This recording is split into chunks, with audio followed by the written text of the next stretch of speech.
மாங்காய் பச்சடி செய்வது எப்படின்னு சொல்லி பார்க்கலாம். இதை வந்து மாங்காய் நீங்கள் இந்த மாதிரி சின்ன சின்னதாக துருவலாக நறுக்கி எடுத்து வச்சுக்கோங்க.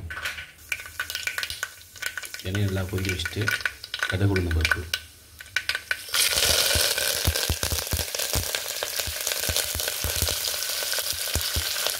வரமிளகாய், கருவேப்பிலை,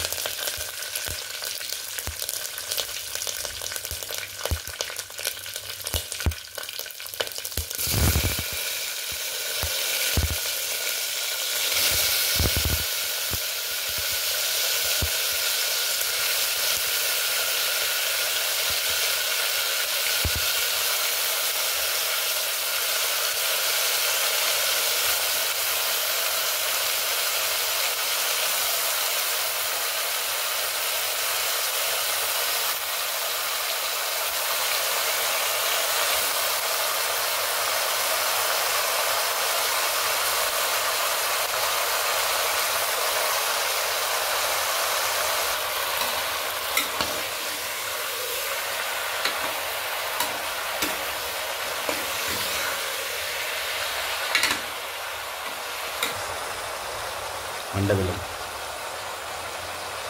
இதில் வந்து பார்த்திங்கன்னா நல்லா நம்ம வேக வைக்க போகிறோம். அதனால் வந்து நீங்கள் சில வந்து நல்லா தோலை சீவிட்டு தான் போடணும்னு கிடையாது, அப்படியே போடலாம். மண்டை வெல்லம் அந்த கீட்டில் அதுவும் ஆட்டோமேட்டிக்காக உரியும். இது மாதிரி நீங்கள் ஒரு மாதிரி பாருங்கள். ஏன்னா தோலை சீவுறலாம் கொஞ்சம் சிரமமாக இருக்குன்ற மாதிரி இது மாதிரி நீங்கள் அப்படியே போட்டாலும் நல்லா தான் இருக்கும்.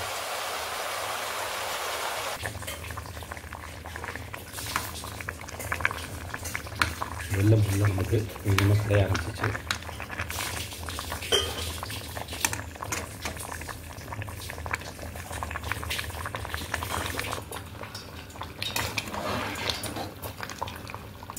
நம்ம வெல்லம் வந்து முழுசாக போட்டிருந்தோம். இது வந்து ஃபுல்லாக நமக்கு இப்போ கரைஞ்சிருச்சு. இனி வந்து இது நல்லா தண்ணி வற்றுற அளவுக்கு நல்லா வெந்து முடிச்சாவே நமக்கு மாங்காய் பச்சடி ரெடியாக இருக்கும்.